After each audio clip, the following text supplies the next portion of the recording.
You're really mad at your Section 8 office. You're mad at your caseworker. You're mad at the whole office. And you want to complain, but you don't know who's the boss. Who do you take that complaint to?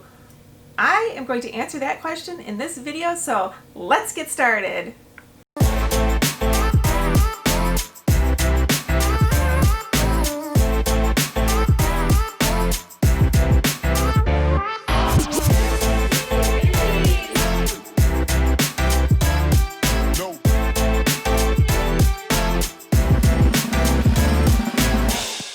So you started to work with Section 8 and you just love getting that check every month, but your caseworker that you have to deal with to have this tenant is a nightmare.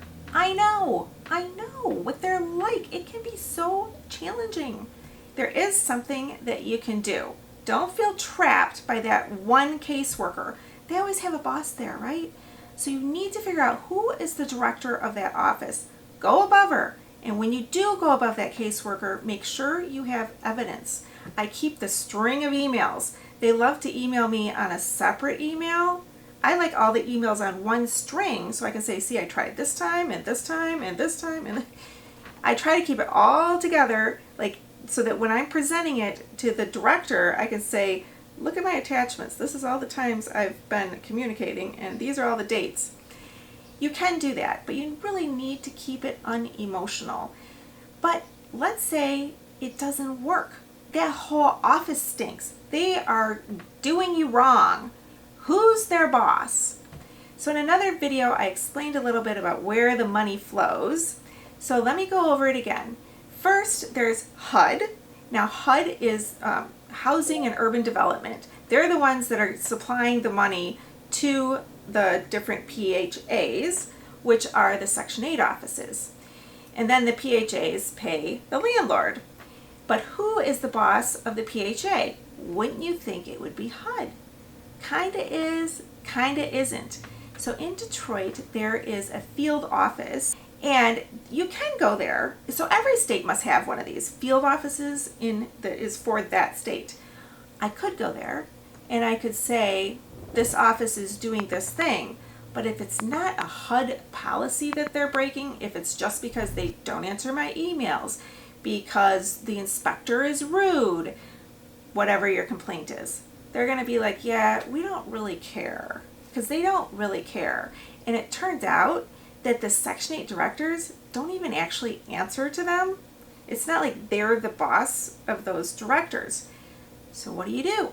Well, if it's a city named Section 8 office, like we have a Taylor Housing, Livonia Housing, River Rouge Housing Commission, if it's named after one of the cities in your area, that means that the mayor has an appointed board overseeing that Section 8 director. And it's a 5-person panel, and you need to call your city and figure out who is that board, because there's a law that you are allowed to attend that board meeting.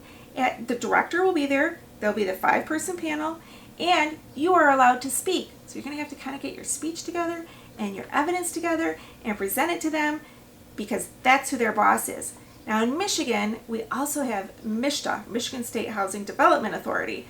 They're a huge PHA, and they subcontract out jobs all over the state to like private companies that want to distribute Section 8 vouchers. So if you have a PHA, it's a little bit easier, I would think, to make a complaint, because you can go to the head MSHDA office, which I just saw it when I was at MSU with my daughter. You can go to that office or call that office and find out who is above that Section 8 office. But do you really want to complain? I always kind of wonder, because I don't want to get treated badly. And there are some problem landlords, and the Section 8 directors and offices know who they are. If you want to know more details about Section 8 on every subject imaginable that will save you money, look at my playlist of Section 8 Secrets Revealed. And I would love to hear your comments. If you work at Section 8, if you work at MSHDA, if you work at HUD, please comment below. People would love to know what you have to say about all this. And if you're a landlord, I want to hear your stories. Comment below. Please subscribe to my channel so that you get a notification the next time I make another Section 8 video. I have a whole bunch of them. And check out this video here, and thank you for watching.